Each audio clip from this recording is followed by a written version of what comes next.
ஒவ்வொரு தமிழ் சொற்களையும் பிளந்து பிளந்து கூறுபடுத்தி வேர்ச்சொல் ஆய்வெடுத்தால் உமது வரலாறுகள் அங்கே புதைந்து கிடக்கின்றன. தேசியம் என்கின்ற சொல்தான் வடமொழியில் தேஷ், உத்தரப்பிரதேஷ், மத்திய பிரதேஷ் அப்படிங்கிற. நம்ம ஆரியர்களை அந்நியர்கள் என்று குறிப்பிடுகின்றோம். இந்தியாவுக்கு உரிமையற்ற ஒரு இனம் என்று குறிப்பிடுகின்றோம். அதை நாம் குறிப்பிடவில்லை, அவர்களே தங்களை குறிப்பிட்டுக் கொள்கிறார்கள். அமணர்கள் என்றால் ஆசிவக ஆசான்கள் என்று பொருள். 5000 ஆண்டுகளுக்கு முன்பு இந்தியா முழுக்க பரவி இருந்த ஆசிவக அமணர்கள் பேரறிஞர்கள், வள்ளலார் போன்று பேரறிஞர்கள். அப்போது இந்தியாவுக்கு வருகை தந்த ஆரியர்கள் தங்களையும் அமணர்கள் என்று கூறிக்கொண்டார்கள். ஆனால் அவர் நமது அமணர் கிடையாது, பிற அமணர் என்றதால் நம்மவர்கள் அவர்களை பிற அமணர்கள் என்றார்கள், பிராமணர்கள். அப்ப மத்திய பிரதேசம் உத்தரப்பிரதேசம் யார் தாயகம்? எந்த மொழி வழி தேசிய இனத்தின் தாயகம்?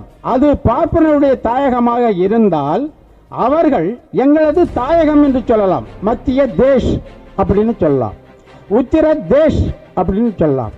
அது என்ன உத்தர பிரதேஷ், மத்திய பிரதேஷ். அங்கு குடியேறியவர்களுக்கு அந்த மண் உரிமையற்றது என்பதுதான் இந்த சொல். சமஸ்கிருதத்தை தாய்மொழியாக கொண்டவர்களுக்கு இந்தியாவில் கையளவு ஊசி குத்து மண் கூட உரிமையாக இல்லை.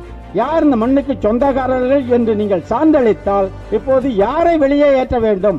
எவன் வந்து யாருக்கு சான்று கொடுப்பது?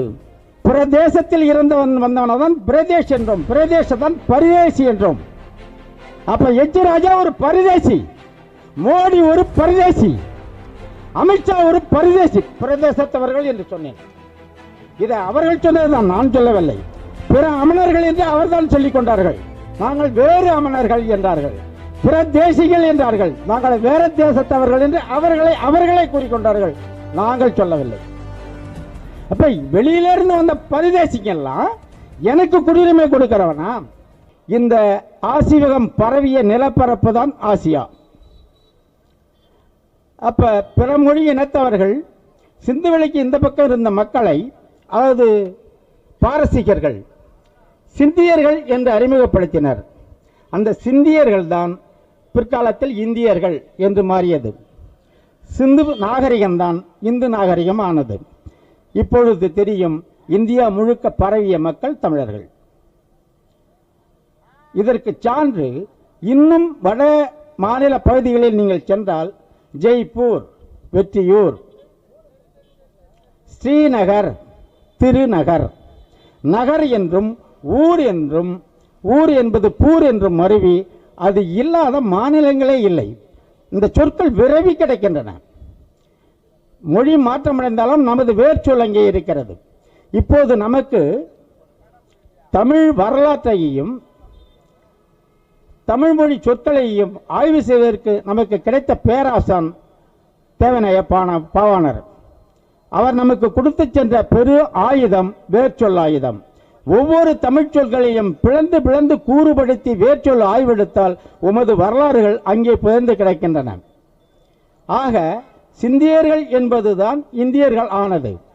இப்ப பரத தேசம் எப்படி வந்தது? பாரத தேசம், பரதவர்கள் என்றால் மீனவர்கள். மீனை சின்னமாக கூடிய பாண்டிய மன்னனுக்கும் பரதவன் என்று பெயர்.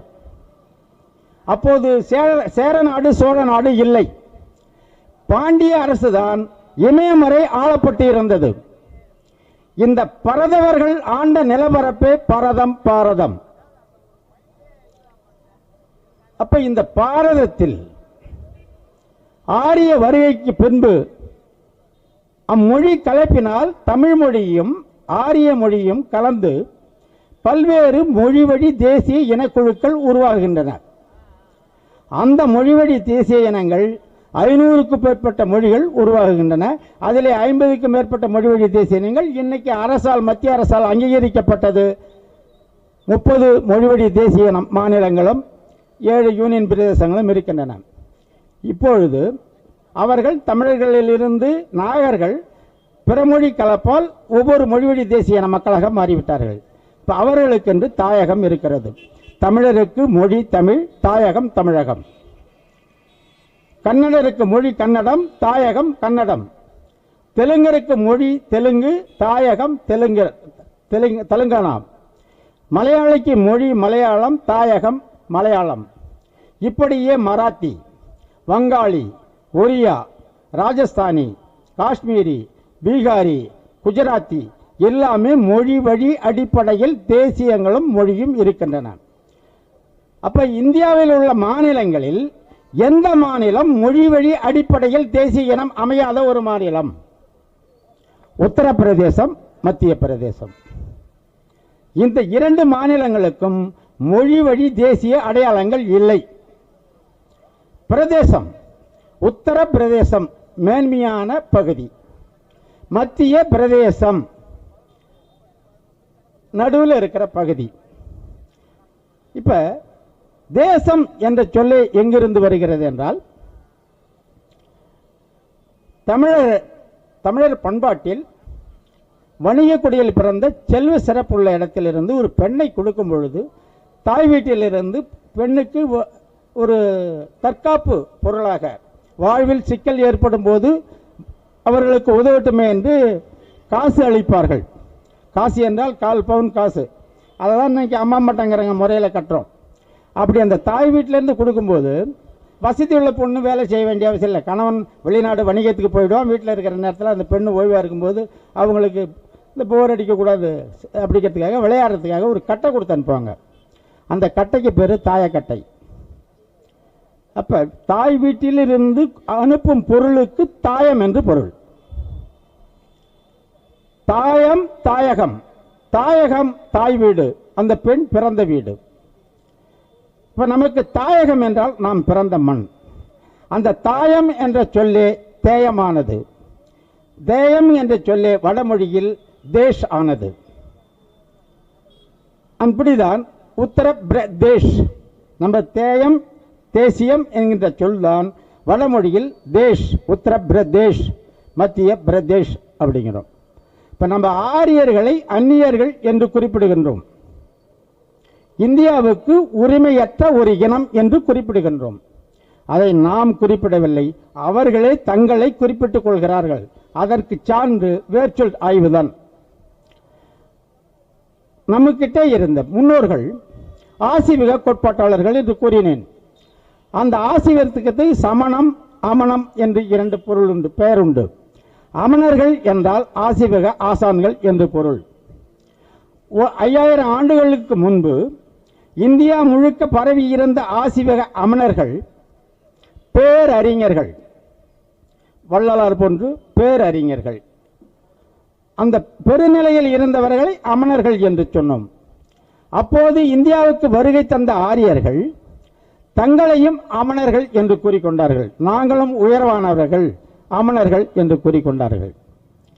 ஆனால் அவர் நமது அமணர் கிடையாது, பிற அமணர் என்றதால் நம்மவர்கள் அவர்களை பிற அமணர்கள் என்றார்கள், பிராமணர்கள். இந்த சொல்லே அவன் நம்மளவை இல்லைங்கிறத குறிக்குது, பிற அமணர்கள். அப்படிதான் பிரதேஷ்.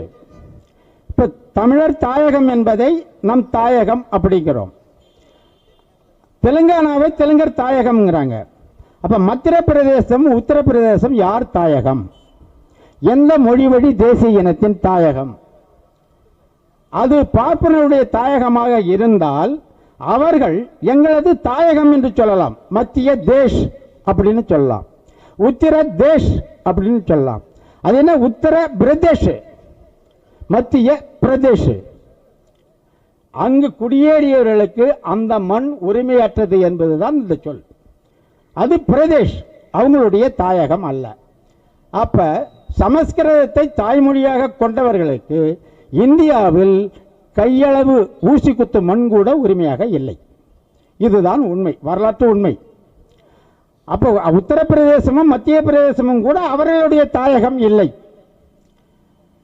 அப்ப இன்னைக்கு அவன் என்ன சொல்றான்? இந்தியா முழுக்க ஆளுமை செய்திக்கன்னு பாரத மாதாக்கி ஜெயங்கிறான். இப்ப எந்த பாரதம் ஒன்று? இது வரலாற்று ஆய்வுப்படி பாரதம் முழுக்க தமிழனுடையது. பாரதம் முழுக்க விளங்கிய சொல் தமிழ் சொல். பாரதம் முழுக்க கொண்டாடப்பட்ட பண்பாடு தமிழர் பண்பாடு. இந்த அடிப்படையில் தான் ஒட்டுமொத்த இந்தியாவையும் மீட்டெடுக்க வேண்டிய கடமை தமிழருக்கு உண்டு என்று கூறினேன். இப்போ ஏதோ கொண்டு வந்திருக்காங்க, அதை பற்றி பேசக்கூடாதுன்ட்டாங்க. காவல் நிலையத்தில் அனுமதி கேட்கும்போது அதை பற்றி பேசக்கூடாதுன்ட்டாங்க. அதனால் அந்த நான் எடுக்கலை, நான் எடுக்காததான் வரேன். இது யாருக்கு சொந்தமானது? இந்த மண் யாருக்கு சொந்தமானது? யார் இந்த மண்ணுக்கு சொந்தக்காரர்கள் என்று நீங்கள் சான்றளித்தால் இப்போது யாரை வெளியே ஏற்ற வேண்டும்? எவன் வந்து யாருக்கு சான்று கொடுப்பது? பிரதேசத்தில் இருந்தவன் வந்தவனதான் பிரதேஷ் என்றோம், பிரதேசதான் பரிதேசி என்றோம். அப்ப எச் ராஜா ஒரு பரிதேசி, பிரதேசத்தில் இருந்து வந்தவன் பிரதேசி, பரிதேசி.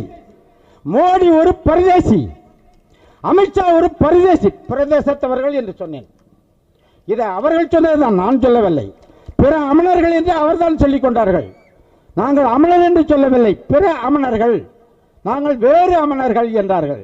பிற தேசிகள் என்றார்கள், நாங்கள் வேற தேசத்தவர்கள் என்று அவர்களை கூறிக்கொண்டார்கள், நாங்கள் சொல்லவில்லை. அப்ப அவரு பிரதேசின்னு சொல்லும் போது நான் அதே தான் பரிதேசின்னு சொல்லுறேன், வேற ஒன்றும் இல்லை.